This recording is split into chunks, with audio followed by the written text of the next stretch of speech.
Thanks. You don't have to move, Craig. No, I apologize for getting. Oh, God. Sunday, June the 24th, 2013, with roll call, Mr. Cummings. Here. Mr. Nevin. Here. Mr. Meering. Here. Mr. Mortimer. Here. Ms. Riley. Here. Mr. Woodrow. Here. And Bodak here. Continue with the pledge. Flags behind the counter. I pledge allegiance to the flag of the United States of America and to the republic for which it stands, one nation, under God, indivisible, with liberty and justice for all.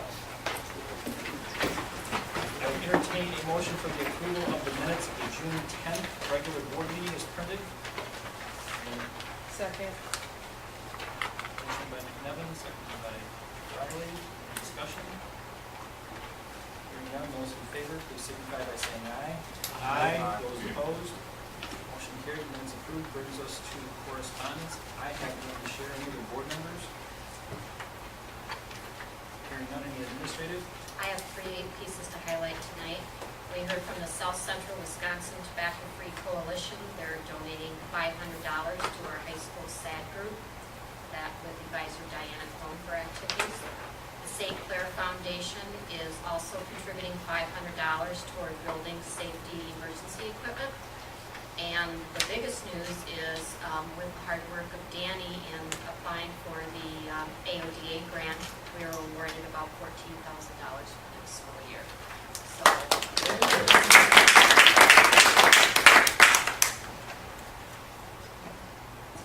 That's it. Brings us to the portion of the agenda entitled Public Viewpoints. Is there anyone here for public viewpoints tonight? Any public viewpoints? Any public viewpoints? Hearing none, we'll move along to reports, the first of which is the facility phase 2 update. A couple of notes since the last board meeting, or planning team meeting before after that. Board planning team met, kind of an update as to the community workshops, an introduction to school perceptions, as the company that's going to work with us in our survey phase. We had a phone conference last Thursday, I think it was, with school perceptions. Another one is scheduled for the first week in July. Kind of work through the rough draft again, refine it some more. We will be coming back to the board with a timeline probably at the next board meeting as to, again, what that looks like moving forward. I don't really have anything else for phase 2. Sean, anything more? Okay. Brings us to the portion of the agenda entitled Legislative Update. And for that, I'm going to turn to the chair of the Legislative Committee, and that's Mr. Meering. Yeah, again, I don't think most of this is not meetings for the board and all that. The legislature did approve additional funding. There's some questions on the levels, but there's some glitches because of something I think that was approved in the previous legislature. But it's $100 additional in 2013 and 2014, and $150 additional in 2014 and 15. And so, I mean, again, I don't think much is going to happen with the governor, but again, he has the most powerful veto pen in the country, so anything could possibly happen. Obviously, the major thing is also the addition of vouchers, and I won't go into it. I could read page after page of stuff. I don't do that. But I will concur with what Dale Short said, is that this is a bad thing. He's still at the stage as he talked to a lot of his constituents, believing that we're witnessing the beginning of the dismantling of the public school system. And so hopefully, as you said, we'll move forward. We'll know more probably by next week as the makes his final changes. Just add one thing, maybe Mike can speak up to. It's a $150 increase, but because we got $50 this year categorically, and it's being replaced with $150, the net is $100, but it is $150 for years. With the $50, though, wasn't that something that was decided in the last legislative session? This session? It was from last year. Last $50 was from last year. Last time. Okay. So they've only really given us an additional 100. The money will be there over and above that. I just want, it shows 150 in the And proposed it's budget. you're absolutely So, correct, but you're right, but that when the they net said is- they said they were gonna add in 150, they didn't. They only added 10. And I did get a response from John about our communication about the voucher expansion. Basically, his communication stated that he felt it was a good thing to provide additional funding for the students. For Voucher. vouchers are good thing. John said that. That's great. This is a John Rippenbach from Minnesota.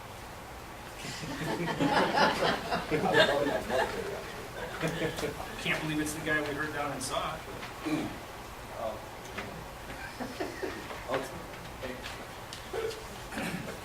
Thank you for the update, both Mr. Moon and Martha as well. Thank you. Crystal moves us along to C under reports, which is the update on the proposed energy efficiency project.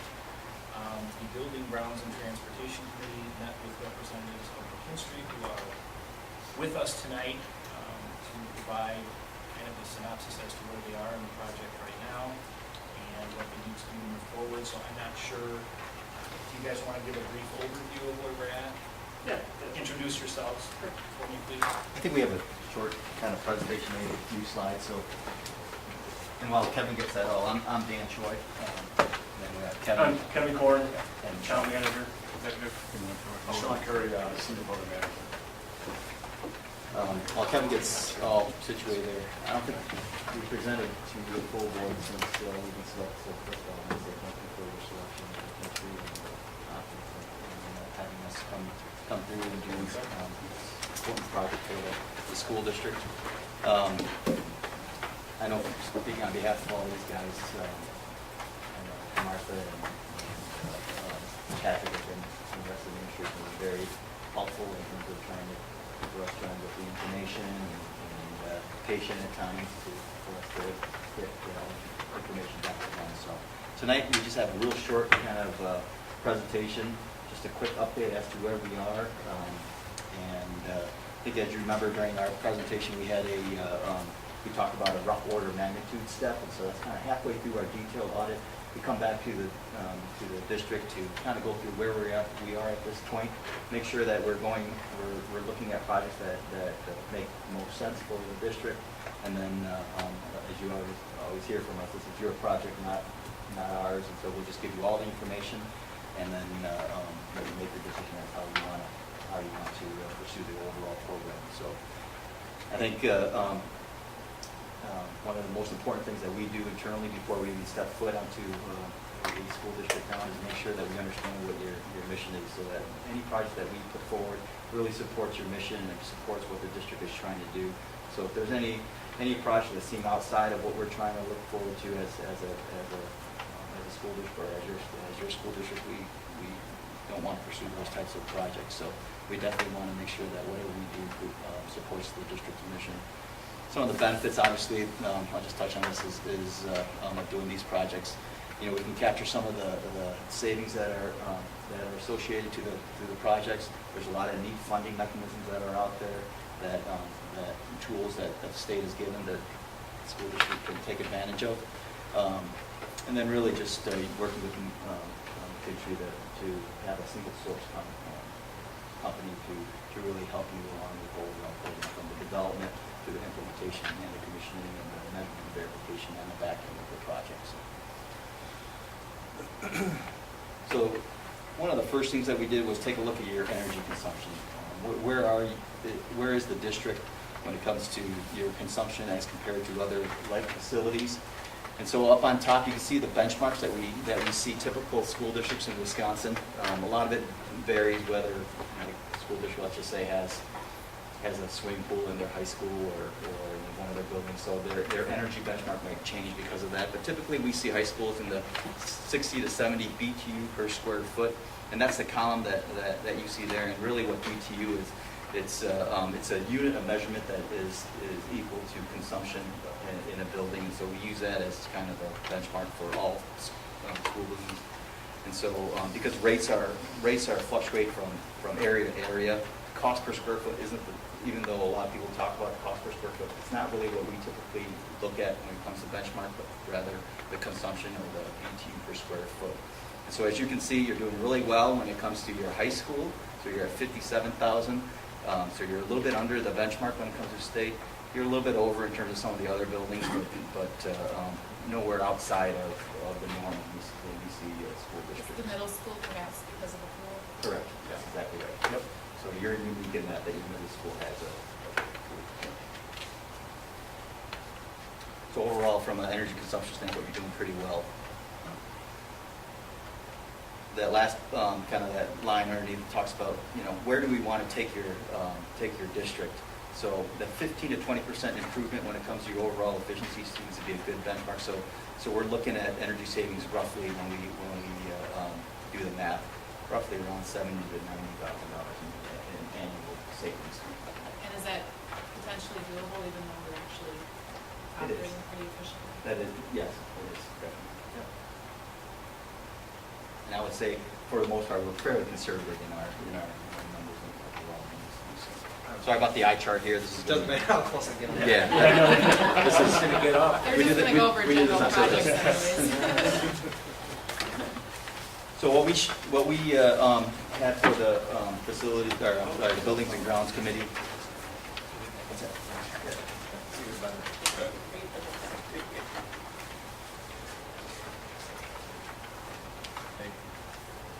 So before you proceed to the details, I think Martha, was that your question? Martha? Yes, sorry. I'm sorry, was that your question about, even though we are reasonably energy efficient, that they believe we can make the 15 to 20%? Yep. Okay, and so my question is, being a great believer in Pareto's law, the 20% that does the 80, in all of these details, have you identified some of the big rocks that we could concentrate on that would add up to 7 to 10 to 12% of the vast amount of pieces that you could work on? And could you tell us what those are as you go through this? Yeah, I think we're. Get another copy from you. Oh, yeah, sorry. You have Don't to have do it it from memorized. memory. Yeah, you say you don't have it memorized? Yeah, I got that memorized up there. Yes, so the answer to your question is yes. Are we quite there yet? No, because this is kind of a rough order of magnitude. We will get there in terms of what exactly that is. But you're absolutely right. There are certain things that had generated better savings than other items, and we prioritize that all along as we do that. And I think we talked about phasing before. There might be a phasing opportunity here that have a kind of a smaller phase one, let's just say, and we take care of some of those bigger rocks or the rocks that had a bit of payback, and then kind of move through the overall projects as we go through it. So you'll see a lot of this type of format when it comes to our presentation. So it's really, the FIM stands for Facility Improvement Measure, so we'll use that acronym quite a bit. What you see here on the left, going left to right, the name of the improvement or the project itself, a little short description of what the Facility Improvement Measure is, the facility or the building that project's going to happen in. We have a budgetary cost at this point in terms of the minimum and maximum. A estimated minimum and maximum as well in terms of the utility savings. And then we take a look at the annual operational and capital cost avoidance that are associated with each one of these projects. And then any incentives that might be available with folks on energy or impact or anything like that. So typically what we see, and I won't go into great detail on all of this tonight, but really the two additional opportunities that we don't have on here yet that let's just call them a little bit bigger rocks are the mechanical system overall in the district, and that makes up a lot of the savings as well, obviously, because that's not only the equipment but controlling the equipment and the system overall. And then the other one is technology. So those two we're still working through some of those numbers and that scope as well for you guys to look at the next quarter. So we'll have all that put together. Correct. Other than that, really, some of the projects that would be, the roofing is one, the building envelope, so sealing up the building. A lot of that at the roof wall intersection above the ceilings is where we see a lot of gaps where the conditioned air or the air that you pay for leaks out basically. Water conservation, there's some electrical upgrades, and like I said, the mechanical system and the technology will be coming once we. So as I mentioned in the B&G committee, we're looking at different options with the HVAC system, what makes most sense, what you have now, and some of the antiquated systems with the steam boiler system with steam univents that supply the air to the rooms. So we're looking at different technologies, looking at, and I don't want to get too detailed here, but looking at straight replacement of hot water boilers, or actually we're looking at a system called VRF, which is variable refrigerant flow. So we're looking at different options, looking at the costs, looking at the savings. Just don't quite have my hands all around it yet, and so that's why it's not on here yet. We're the next time we'll have that information and options available for you. And meanwhile, working through with Patrick and Dan and the team. And the technology as well. We did a technology assessment that kind of went through an overview of the strategies moving forward, and we'll be working with Mark in terms of what that technology upgrade would look like for this process. One thing to add to it at the committee level, it was good conversation with HVAC and some of the priorities that are out there. We heard from Patrick and the rest of the team is what kind of priorities. So a lot of good information came out of that to help me prioritize going out looking at different options for especially HVAC and controls.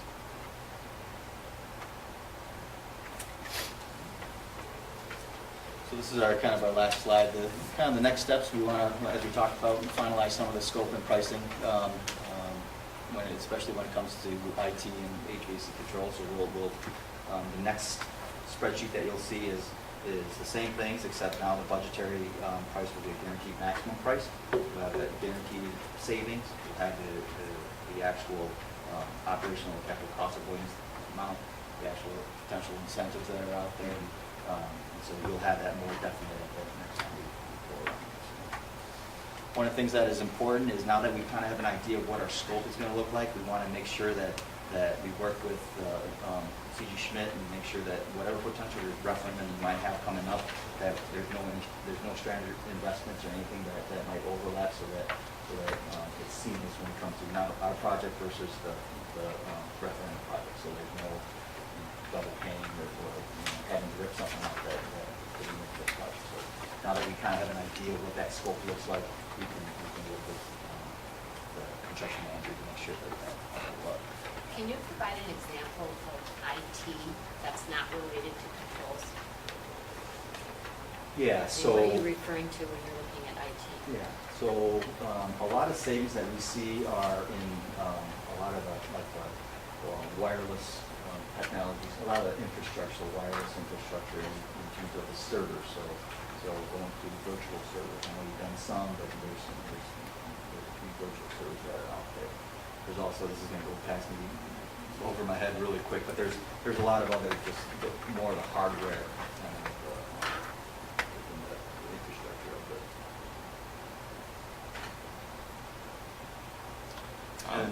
And one note on, regarding I've started discussions with C.G. Schmidt, had a couple conversations with Eric, just to so we can take a look at the overlap. We listened to the committee and their concerns and questions with that, and that was very good points. And, because adding on to the elementary schools could, potentially upgrade the roof, upgrade the envelope, upgrade the mechanical infrastructure. You don't want to, pay for both, right? So we're actually going to sit down and face-to-face and go over that so we can really hone in on the piece that would be your projects. And that final bullet point, there are a couple of steps that we need to make happen if you want to utilize the tools that are out there. good that Mike's here because he helps us along in terms of a lot of those resolutions and a lot of the findings and tough questions. Could you formally for us summarize in a statement what the guarantee of savings is? Yeah, so there's a benchmark that we, a baseline, which is called, that we measure against, and we put in improvements in order to, that we measure and verify against that baseline. And so that gap is the guaranteed savings that we associate, so. And the amount that you will charge will be paid for by the savings that the district is guaranteed by you to achieve. So the guarantee is an X amount, and that's utilized toward the repayment of the overall project. Over how many year period? It's, what the term is up to the district, but we can guarantee that up for the, as long as you so for 15-year term, let's say, So essentially, what the district invests in terms of the work for energy savings is guaranteed by a return to lower those expenses equal to what the district has laid out. Pretty much over the term of. Correct. Pretty much over the term. Yeah. Okay. I just want to make sure, because some of our citizens in our communities seem to think that there is no guarantee, and we want to clarify for them that there is. Yes. And if let's just say that we're guaranteeing, not to give an example of like $100,000 or whatever it was, if we, that particular year, it's the savings fall short, let's just say it's $80,000 and we write $20,000 shortfall check. That's the thing. You know, this might be too early to talk about yet, but the changes that are potentially are being talked about in the legislature. It doesn't Can you talk affect- about those yet, or? Yeah, so there's three changes to the legislature when it comes to the energy efficiency exemption. So the first one is that the savings that are associated to the project goes back toward, it's more defined, that it goes back toward the repayment of the note or the borrowing. The second one is that you can utilize the state trust fund loan as a method of financing the project. And third is the timing, so that, help me, Mike, in terms of the January 1st to December 31st is? Yeah, when the energy efficiency exemption legislation was put in, it allowed districts to levy for their debt maintenance within that fiscal year, which conflicted with other legislation that required districts to levy for their debt service on a calendar year basis. And so this change in the legislation just reconciled those two things. Actually, it's an improvement, so that, because that first year was always off, because your energy exemption did not match your debt service level. And then at the end, of whatever borrowing term, they would eventually catch up to each other. So at the end of the project, you'd be made whole.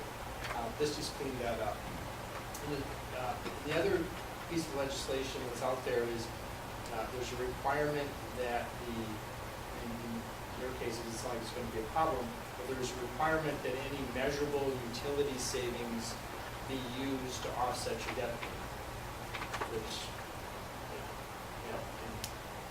in most cases works out because that's the intent anyway, but it just makes it a requirement that energy savings of whatever that 70, 100,000, whatever that number is, offsets your debt payment. Is that an aggregate, so that when you take a look at the projects and the borrowing as a whole, you're looking at a nest of projects versus, because one may fall slightly short, and one may exceed? True, true.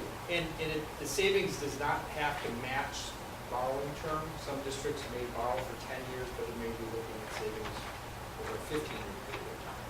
But true, not each project has to pay for its portion of borrowing. It's in total, the total project, that savings against the debt. And we're looking at the financing of some 10-year period on that? projects. I think when we lay out the scope and sequence of the projects, that will determine, I mean, my personal thing is I like to match up our borrowings with the life of the asset. So, you know, if you're getting projects that are 15-year assets, I have no problems financing them for 15 years. But I just don't want to have something that has to be replaced in 7 or 8 years with 15-year money. That to me doesn't jive. And when you said, you look at a baseline, basically you're looking at an average or about our current usage is the We baseline. typically use the last 12 months of Okay. your actual utility bill estimates. And Mo, we've talked about if there were additions to be made to the buildings, they would adjust their base. Yeah, right. One question, and I'm sure we probably addressed this in our earlier meeting, just go over again. Now, when we go into verifying these numbers, is that brought in by an outside agency to do that? No, so we have a measurement verification team. Sure. So early on, right, as soon as the projects and the details put together, we have a measurement verification workshop where our performance assurance specialist comes in, talks to you about what each of the measurement verification of savings, how the math is put together, and we use that as the reporting tool, the math behind the savings. And that gets reported out to the DPI. Yeah, That gets reported to DPI.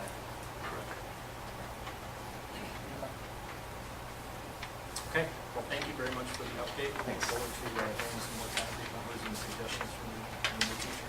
Okay, thank you. Thank you. Can we get a copy of that PDF? Because there was another document that I don't think we needed. The utility one. Yes. I actually have, I have it from the last Okay. meeting. Oh, Yeah. all right. PowerPoint? Maybe I was in that. Just the utility. Just PG. That was just PG&T. Okay, I didn't get that. Yep, I'll Okay, send I'd it like to see to you the. guys. We can send it to our one too. We'll send that to- Thank you, guys. Thank you. Thank you. Thank you, appreciate it. Brings us to the portion of the agenda and personnel recommendations, approval for employment, section 41. Brings us weight of resignations to the order for 135, and take them as a whole. We'll do a second. Motion by Burns, seconded by Haynes. Discussion. Hearing none, those in favor of the acceptance of the resolution as presented, please signify by saying aye. Aye. Those opposed? Motion for the approval of resignations carried. Brings us to the approval of new hires. First up on the list is the school nurse. We do not have a party to act upon, contrary to your sheet in front of you. So we are going to have to come back to the board with a recommendation Plan B. at a future meeting. Are there any others like that too? Well, we're running into an issue where we can't compete with a competitive compensation out there, so we're looking at some other possible solutions, and hopefully we'll come back with that today. Are there any others that we need to table? Well, we don't have a recommendation for number 2, which is second grade A. We do not have a recommendation for fourth grade A. There is no recommendation, so I move to table those. Better not table because I mean, we just need to. Okay, we just let them go? We do, however, have grade 3 at GLW, Catherine Sprecher. We do have that to act upon. I move to approve it. Yeah. Motion by Mary, seconded by Catherine. Discussion.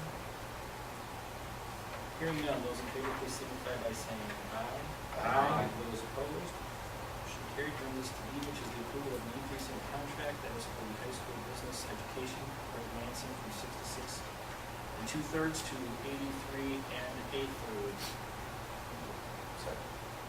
Motion by McNevin, seconded by Cummings. Any discussion? Is it just an increase in students or teaching time?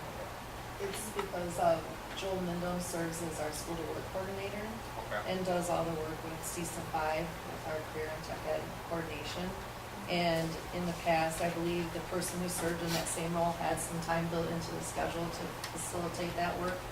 And in meeting with Joel, it sounds like the transition from the middle school to the high school, that was lost.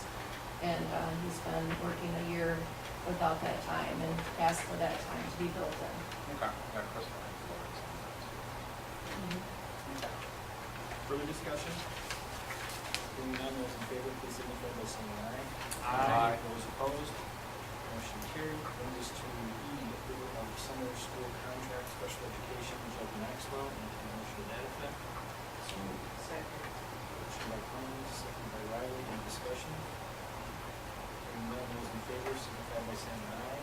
Aye. Those opposed, motion carried. We do not have approval of posting, other than the reposting, we are going to do open positions being tacked upon. No approval of long-term substitute positions. So that brings us to the portion of the consent agenda, which will further be known as the finance committee show. Because it is the highlight of the agenda for us. The finance committee met and make a motion to approve the receipts of disbursement. And I'll second. Motion by McNevin, second by Cummings to approve the May 2013 receipts and disbursements. Any discussion? Hearing none, those in favor signify by saying aye. Aye. Those opposed, motion carried. Brings us to D, Mr. McNevin, approval of the budget transfer request of from finance. Everybody got a copy, right? Yes. Okay, in your packet was or in the email was the budget transfers. Essentially, this is end of the year cleanup, I want to call it. It's something that we haven't done previously and gets noted in our annual audit. This is a recommended change, or it's a recommended procedure, so of course we need to get this done. But some of the big numbers that are, this is our existing budget. This is this year's budget that we're working on, that we're cleaning up at the end of the year. We added the revenues from the grants, and we also added the expenditures. Both of those were missing from the 12-13 budget. Those dollar amounts have been placed in there. There was also open enrollment was miscategorized. We discovered that at the annual meeting. Somebody pointed out that we were missing our open enroll in, I think. You'll see that in note B that we've added that $412,000 is open enroll in. But it's a categorization change, so it is. Really, the only dollar amounts that are significant are the $990,000 in Fund 10, which is the expenditure of fund balance for the DHS track and the Jack Young Middle School wall. Other than that item, most of the dollars were just categorization changes. So here, if there's any questions, happy to entertain them. If not, I can go through the budget transfers. Motion by McNevin, second by Cummings, for the approval of the budget transfer request. Is there any discussion? And none, those in favor signify by saying aye. Aye. Those opposed? Motion carried. Brings us to new business. Again, we turn to finance. This is the resolution awarding the sale of $2.5 million in general obligation promissory note. Take it away, Mike, take it away. Yep, Mike Okay. Sears. This morning, we took, some of you already have this. We took bids for the $2.5 million. It was approved through the petition process. This is non-referendum debt. This is debt paid from within the existing resources of the school district. And turning to page 2, results of the bid, we received 5 bids. UMB Bank was the low bid with a true interest cost of 2.68 and 0.1%. You can see other bids, quite a range. So it showed good interest in the district's debt. The downside of this is that the market over the last week to 10 days, rates have gone up. Those of you who missed refinancing your mortgages probably are feeling that pain.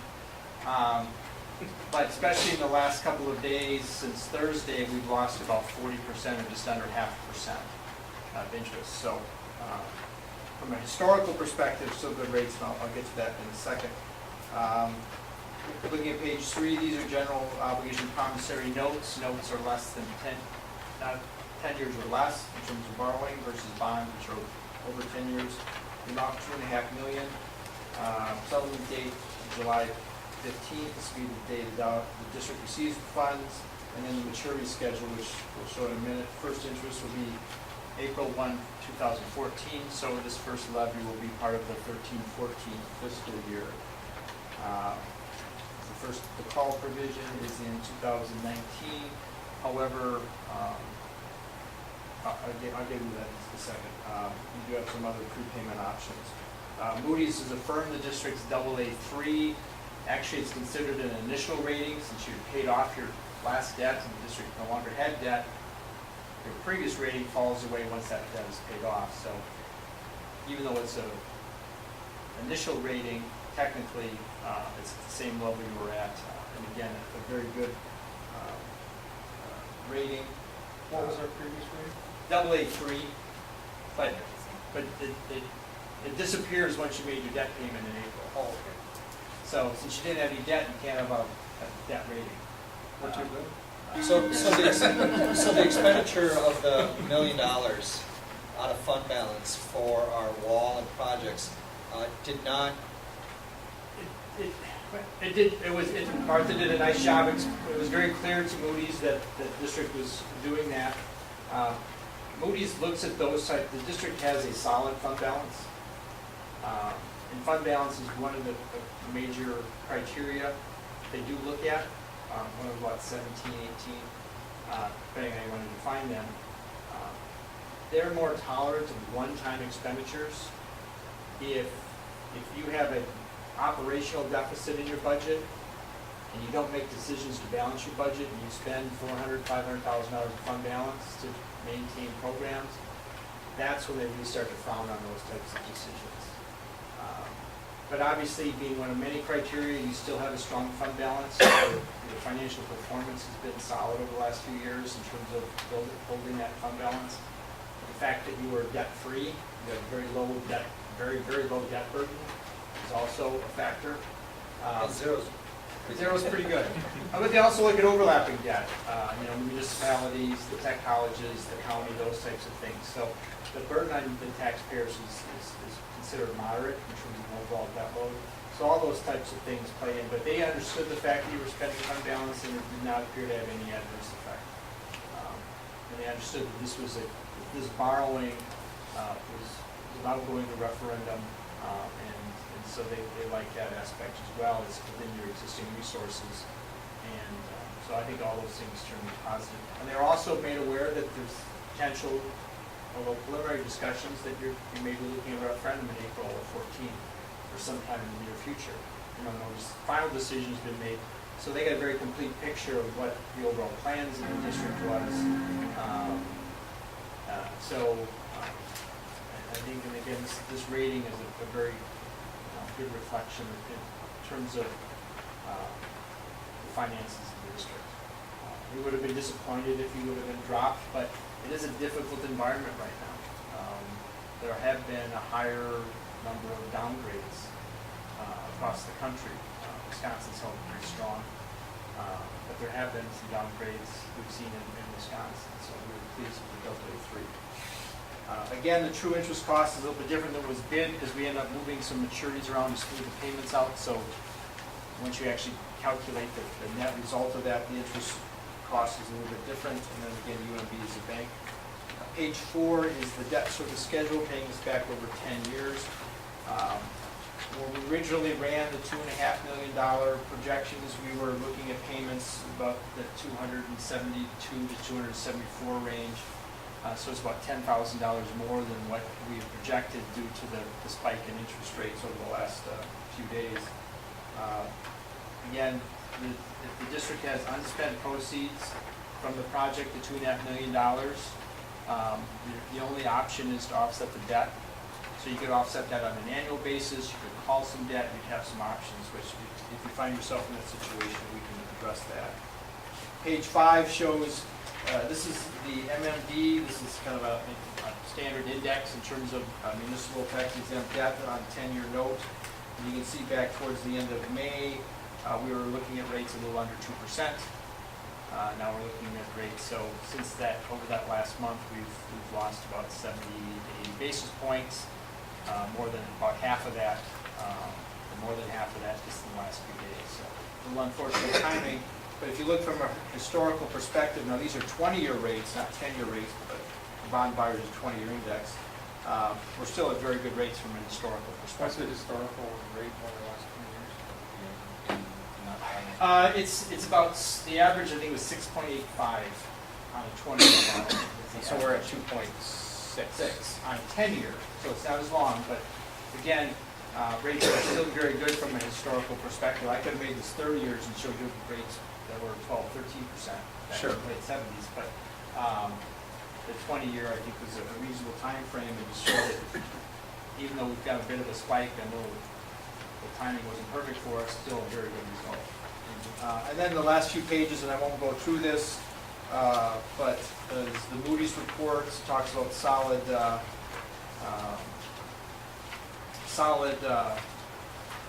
fund balance, the debt burden is average with rapid repayment. Not only your notes are fairly short, but other looking at overlapping debt, and just talks about some of the solid financial experience the district has had. And here does mention also the possibility of a spring referendum. No, I'm not saying it's going to happen, but it's a possibility. So the committee met and we moved to approve a little bit of UNB Bank at 2.680%. Second. What does UMB stand for? I really don't know.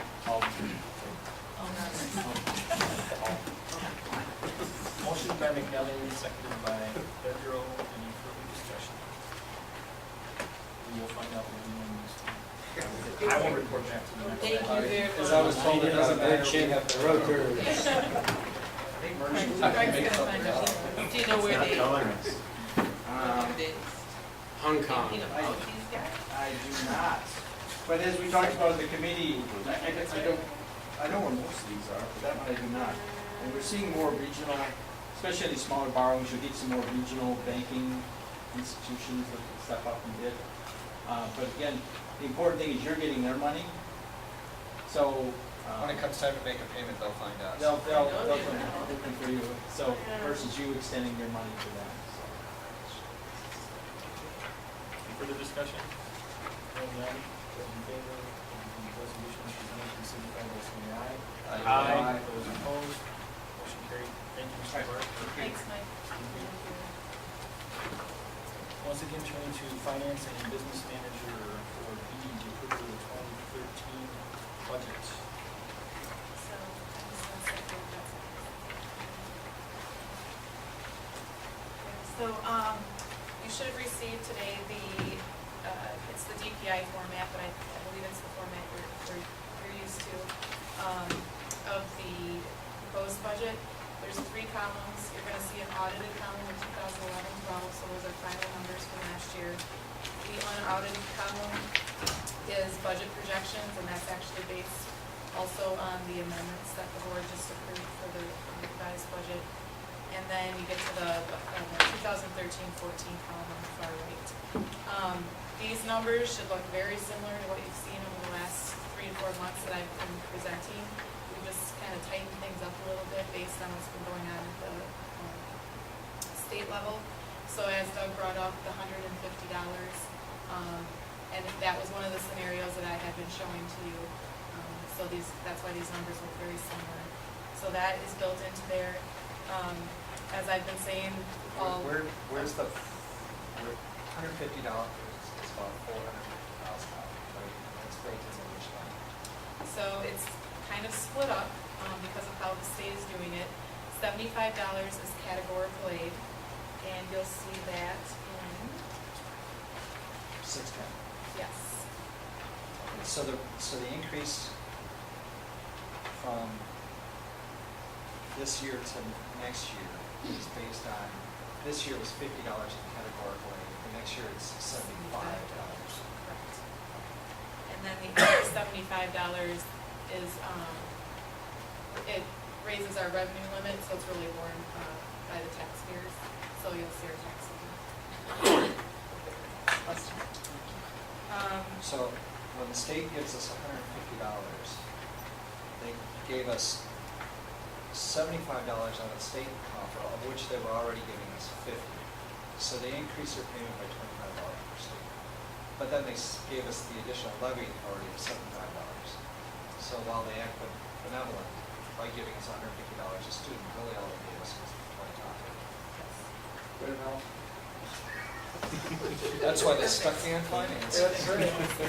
You got that one. Sean, feel good, man. Thank you. Sean, Thank you I very really much. encourage you to speak to the Joint Finance Committee. I spoke on more philosophical issues. I'd appreciate your math to them. All right. Now I'm with you. All right, sorry to slow you down. Oh, That that's decision all right. was made. I didn't want to wreck your I understand mojo, I it. just wanted No, to that's see all what. right. Just so you know, that decision was probably made about 3 o'clock. That decision was made 2 years ago. No, it's probably. The other thing Maybe that, 3. the other thing that affects revenues is our membership. And as I've been saying the last few months, we're budgeting at a steady membership, so 0% growth. And same with property valuation, that'll affect our mill levy rate. I've budgeted a 0% growth in that too. We've actually seen a decline at least the last 2 years. So it would be a positive if we stayed steady, but I thought that was a conservative. When is our kindergarten roundup, and especially when we get some vacation? Well, we've already had our major Yeah. registration already, so we're on track. A lot of changes are happening. So. Oh, I just didn't know whether we were on track. And Martha, when you say Only membership, in the level. you mean enrollment? All right. Yeah, enrollment. I can Yes. understand it as a Yes. Yeah. Other than that, no other major revenue changes from last time we've talked. On the expenditure side, if you recall, all the scenarios I was presenting never had any salary increases budgeted yet. So in anticipation of what that potentially might be, and we have not started negotiations yet, we took the CPI, which is 2.07, and assumed it might be around there somewhere. So we budgeted an overall increase on all salaries at 2%, but like I said, negotiations have not started yet. But it was really close to CPI, so that we thought that was a safe bet there. The WRS contribution increase, we were just notified that that will increase to a total of 14%, split in half by employee pays 7%, employer pays 7%. So because that goes on a calendar year and we're on a fiscal year, it's a blended rate, so it's about 0.59% increase that I budgeted there. Health insurance premium increase. I did bump this up a little bit from the last scenarios that I've been presenting. I was only showing about a 5% increase, but with the Affordable Health Care Act, it just sounds like it might be more than that. So we wanted to be on the conservative side so that we're not. What percentage? I put in a 10% total increase, but again, because it's a calendar year versus a fiscal year, it's about 8% increase. Are we having, is some of that taking into account the intelligence on us? Some of it, although we still don't have really good rulings on that yet, and we've been in constant contact with Dynamic Insurance to keep up to date on all of that, but There's nothing we can do about it. no. I will assess price. So The you're law going was with, in Washington don't know the impacts, there's no reason to think that we would. So until we know the changes and the rules are defined, we're not gonna put dollars in there. well, and again, I think that's something we need to take into account. Well, it's a huge liability. When we present that to the public. is Well, that- so are you saying that you want us to change what we put into the current budget? Because we made that change with the boards. Well, I don't see why you budget for something that you're not sure of. No, I mean, is there a potential for health insurance liability? You bet. Until we know all the changes and how it gets enforced. The rules haven't even been adopted, correct, Craig? Correct, on the non-discrimination. So, you know, until the rules are adopted, we don't even know who's mandatorily required to be covered and at what levels. And until then, we're just making assumptions that aren't necessary. So, So the difference is 2%, correct? You bumped it up 2%. Yeah, and I'm okay with that, obviously, but I'm just saying that when we do the annual report, to the public, is that is a common thing. Although we wouldn't have too much to talk about beyond speculation. I know, but what we're saying is, you know, this number. Oh, yeah. but we could say the same about our heating, you know, or our snow plowing. Absolutely. It's a best guess. Well, I Okay. think this might have a $100 to it. Well, we don't know. We don't know. And Maybe, there's- maybe there's- they're right and all of our premiums are gonna drop. Okay. I tried. Well, I held it I as thought long it as was a I good one. could. It seemed like you hit the nail. There's also going to be a grace period. You don't know what that is either. But, anyway, we digress, keep going. On the other side of the equation, as our premiums may go up, there'll be many more people that we have been unable to insure that will receive the benefit of health insurance. So whatever the health insurance liability is on one side, there is another part of that equation that I think we should feel equally focused on. So some other highlights I wanted to point out, we're not budgeting any use of fund balance for next year at this time. And that's, I'm sorry to digress, and that's because the projects that have been approved are slated to go through the law that just got approved. The bleachers that we added from $50,000, how much is the wall project? $500,000? It's, more than half a million, 650. Plus the contingency. That includes it. Then, okay, so $500,000 plus 160 contingency, 660. So any of those projects that have been approved and green lighted for this summer, pool, the Acoustical tires. acoustical tiles, the painting of the light poles, all of that is slated to be paid for through these borrowed dollars, right? And not budget.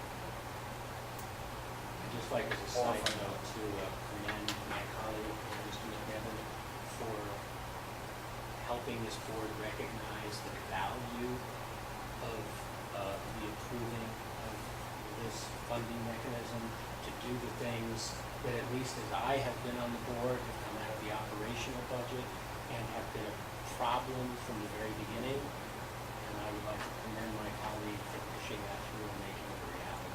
Well, I'll reflect on that too. Well, thank you. To keep going on the highlights, staffing changes that we know about and actually that were approved tonight, were resignations. We've tied dollar amounts to the people leaving versus the people coming in. And right at this moment, we're seeing a savings actually of about $90,000. The Teamsters collective bargaining agreement comes to an end this week, June 30th.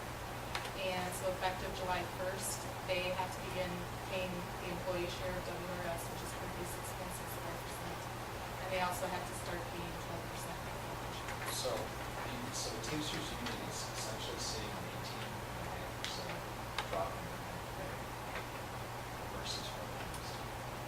I don't know if the 12% insurance equates to 12% of their salary, so.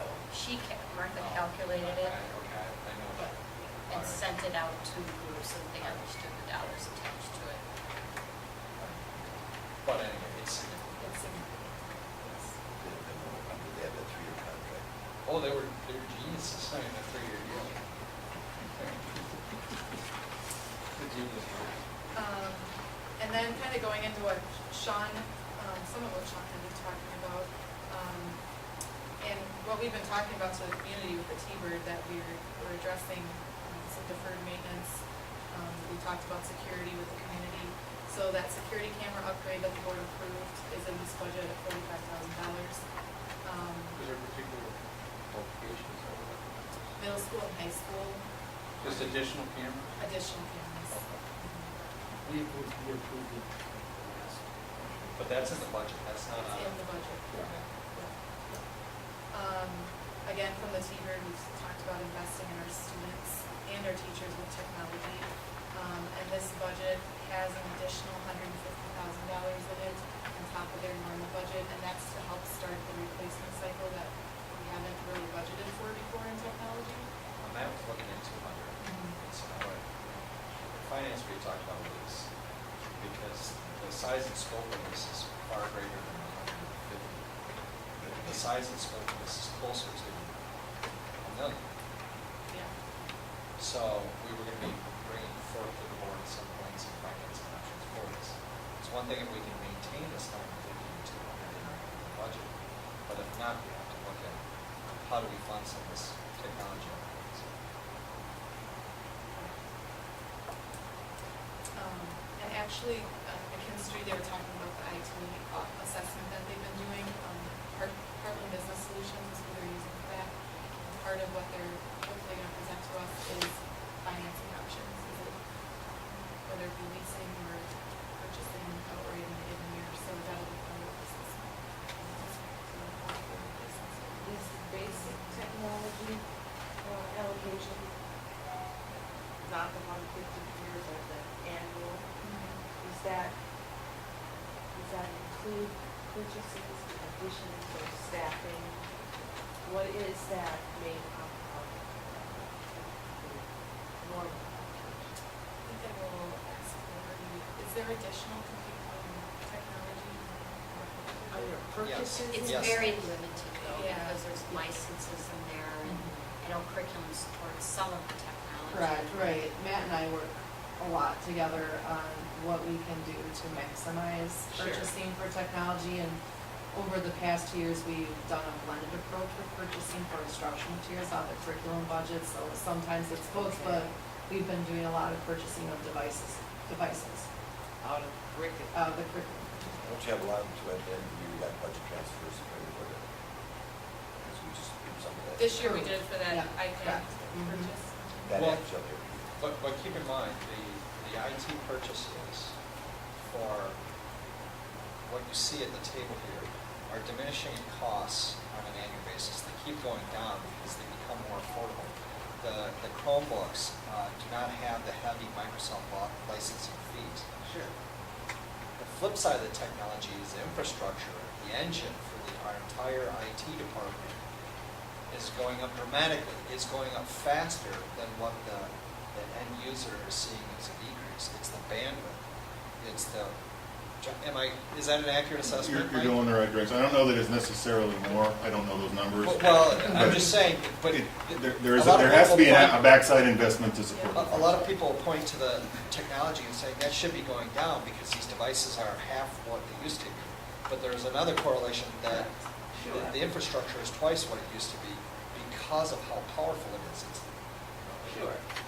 I can make up statistics, you know I can do that. Well, there's a But- tipping point, is what you're trying to say. There's a tipping point where you get too many devices that can't be supported with the infrastructure, Well- and then it's no good to have those devices. I'm just saying that there's the backroom costs of IT, the non-sexy part that everybody doesn't see is what is expensive.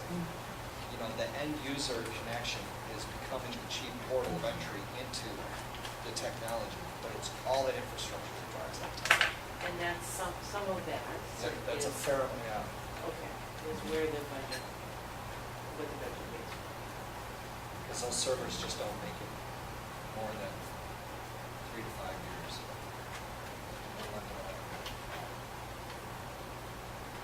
Sorry, I digress. No, it's good, it's good.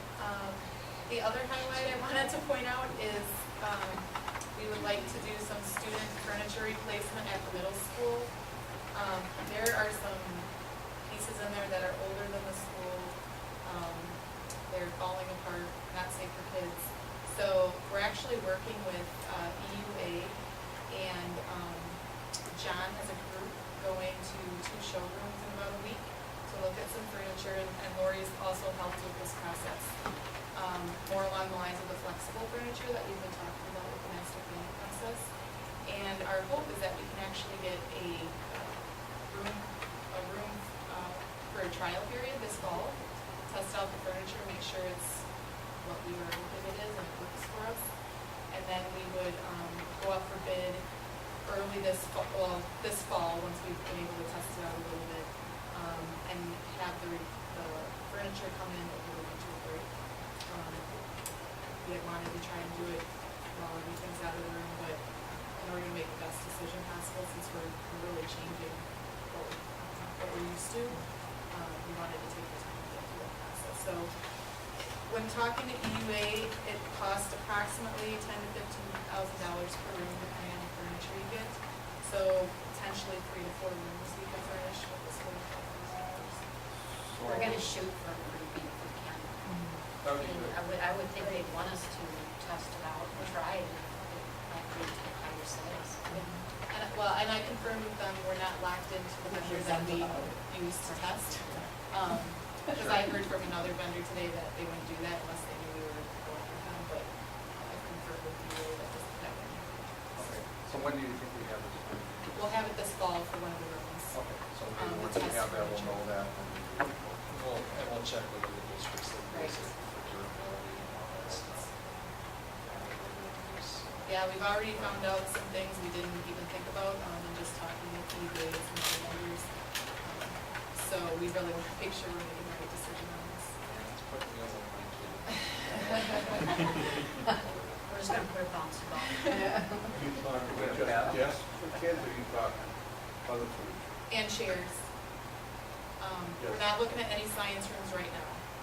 That would be maybe in the future a little bit, but yeah, just as. Bunch of these are like. Or tables and chairs. Flexible things. Tables might go up and down, chairs might be on wheels, I'm not sure. Yeah, and the chairs are cut out so that kids can turn around in their chairs, you know, Sure. and sit different ways on them to collaborate. Yeah. And then the tables are hexagon shaped so that you can do different configurations with them and push them They're around. like split hexagons. Right, right. Sorry, split hexagons, yeah, sorry. Are you making fun? No, Trapezoids. we're just, They're trapezoids. They are. we have a budget discussion and we're digressing. That's true, we are. There's an alternative use of this building Now, with is chairs. this still- Oh, one digress. You did? Okay, let's get off. We'll talk about furniture. It's all gonna come back. Okay. And then, just finally, the levy for the non-referendum debt, based on Mike's numbers, which I got before I sent this out, I bumped it up to the 285, versus the 275, which I had in there in the budgets I've been showing you for the last few months. So I will do it. Second. Motion by McMillan, second by Cummings for the 2013-2014 budget as presented. And this captures all the available levy. Yes. Any discussion? Hearing none, those in favor signify by saying aye. Those opposed?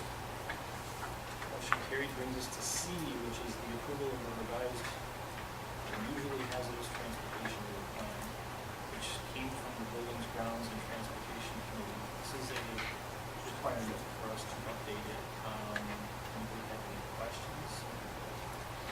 Second. Having a motion by Mr. McMillan, a second by Mr. Mearn.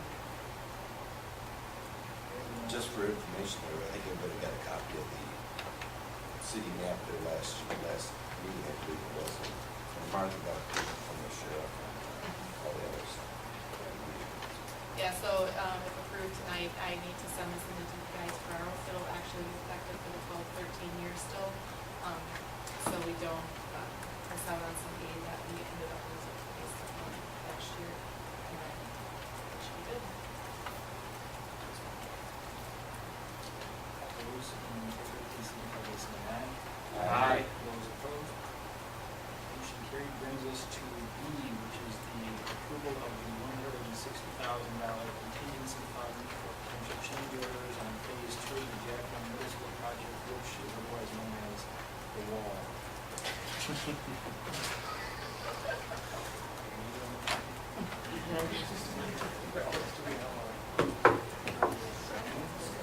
Let's get a little Pink Floyd going on. This is a recommendation that came out of Buildings, Grounds, and Transportation Committee the last time that we met.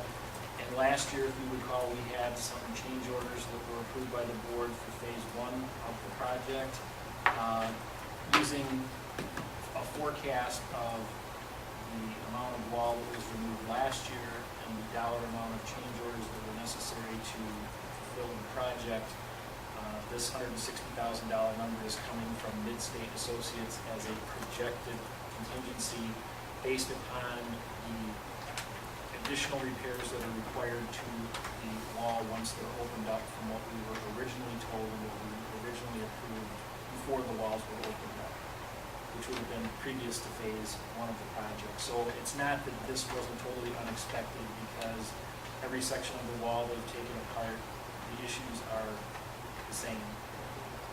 So the number of the $160,000 is just forecasting the number of feet that they did for phase one versus what they're going to do for phase two. Having a motion by Mr. McMillan, seconded by Mr. Marion. Any further discussion?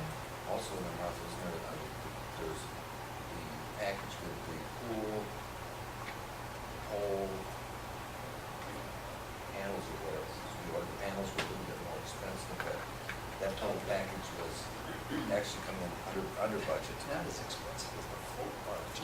Jeepers creepers, what a rip-off.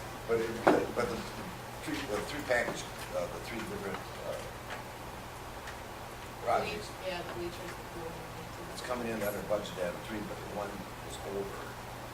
The long story short is that if you add the three of them up, they're what the board budgeted. So the numbers are, one's lower, one's higher, and rather than delay the project because we had some timing concerns, the BG&T committee decided as long as the money was previously approved. My part is too high, my part is too low. So, And is the 160 in the budget? Well, I did include the 116 in the deferred maintenance list of that $2.5 million. Okay. So it bumps something off the rest. Yes. Well, it needs to. It will have That to. list is at $3 million now, actually. So yeah, we still need to bump something off the list. But we'll leave that up to BG&T. Yes. well, not to confuse the issue, but the discussion that Gary kickstarted has nothing to do with $160 contingency. It was just an explanation of the discussion of Williams Grounds and Transportation, just to clarify. That doesn't have anything to do with $160,000. We have the motion on the table for it. So having a motion and a second. Those in favor, please signify by saying aye. Aye. Those opposed? Motion carried. Brings us to the approval of the modifications to the employee handbook. This came out of the personnel committee meeting of last week. I want to make note, those of you who followed it or have a copy in front of you, our HR director noticed that there was a discrepancy and would like to point that out previous to the board's voting. It's on page 18. Essentially what it says in there is that the current benefit for the district is to pay 88% of the single premium for support staff, and it's erroneously in there as 50%. So in order to maintain the status that we have, that 50% should read 88% of the single premium. So I want to make that clear that the adjustment has been made in the handbook that you're about to vote on, contrary to that number that is in what you were presenting. So with that, I would entertain a motion for the approval of the employee handbook. Second. Motion by McDevitt, seconded by Riley. Any discussion? I just thought it was interesting when I was going through and I thought to Mr. Hubble that staff members take extra courses, they have to maintain a fleet average. I don't have a problem with that. I just thought You think it should be higher or lower? I thought, I just, I don't have a problem with the C, I never saw a B. I didn't have a problem with the C, but I just thought it was high. Did you see his response? Did you respond? Yeah, Mr. Morton and I had a good discussion before the meeting. Oh, So you're okay with the, No, it's gonna be, Well, it currently is a B on pending board, unless the board decides to do something different. It currently reads that if an individual would like credit reimbursement, he or she would need to get a B or better in the graduate course. That could be changed. Did we have discussions with the board on this? Or was that part of the group? Well, initially it was just a proposal from me actually to the administration, and then from the administration to the handbook committee, which is comprised of representatives from different employee groups, and they signed off on it, and then the personnel committee did the same. So they signed off on this? Yes, Okay. So there wasn't anything here that they said, no? not that I recall, no, there was And no. Barry's our tracker, but I don't know that I've ever seen C's cover. Right. It's pretty rare to Graduate, see that. so it's. It's best grade Did you even practice. get credit for a C in correctional level? I don't think you did. Great. I was wondering if 2 I minutes. think we need to title the Instead of saying a B, maybe we should say 1, 2, 3, or 4. Don't answer. Universities haven't caught up yet. Okay, so, if that question has been, the answer to that question clarifies the question. Having a motion in second, is there any further discussion? Hearing none, those in favor, please signify by saying aye. Aye. Those opposed? Motion carried. We're entertaining a motion for adjournment. Motion in second, those in favor of adjournment, signify by saying aye. Aye. Those opposed, can stay.